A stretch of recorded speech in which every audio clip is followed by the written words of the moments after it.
এয়ারপোর্টের হামলার পরে আজ সন্ধ্যাবেলা আওয়ামী সন্ত্রাসীরা আবার আমার হোটেল লবিতে এসেছিল হামলা করার উদ্দেশ্যে এবং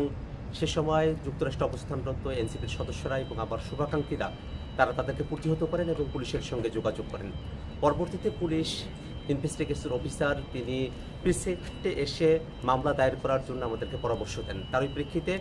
আমি এয়ারপোর্টের খুব কাছের যে থানা এসে পুলিশের রয়েছে সেখানে এসেছি এবং যারা সেই দিন আমাদের উপরে হামলা করেছিল এবং হত্যার চেষ্টা করেছিল, ডেথ থ্রেট দিয়েছিল, তাদের ব্যাপারে আমরা এখানে মামলা দায়ের করেছি এবং একই সাথে ইউএস পুলিশকে আমরা এই বিষয়টা অবহিত করেছি যে যারা এই ঘটনাগুলো যুক্তরাষ্ট্রে ঘটাচ্ছেন তারা বাংলাদেশে নিষিদ্ধ এমন একটি সংগঠনের সঙ্গে জড়িত, যারা গত বছর বাংলাদেশে গণহত্যা চালিয়েছেন, মানবতা বিরোধী অপরাধ চালিয়েছেন এবং ইউএনের যে রিপোর্ট সে ব্যাপারে আমরা তাদেরকে অবহিত করেছি। আমরা মনে করি যে আওয়ামী সন্ত্রাসীরা তারা দেশে হোক দেশের বাইরে যেখানেই হোক আমরা তাদের ব্যাপারে আইনগতভাবে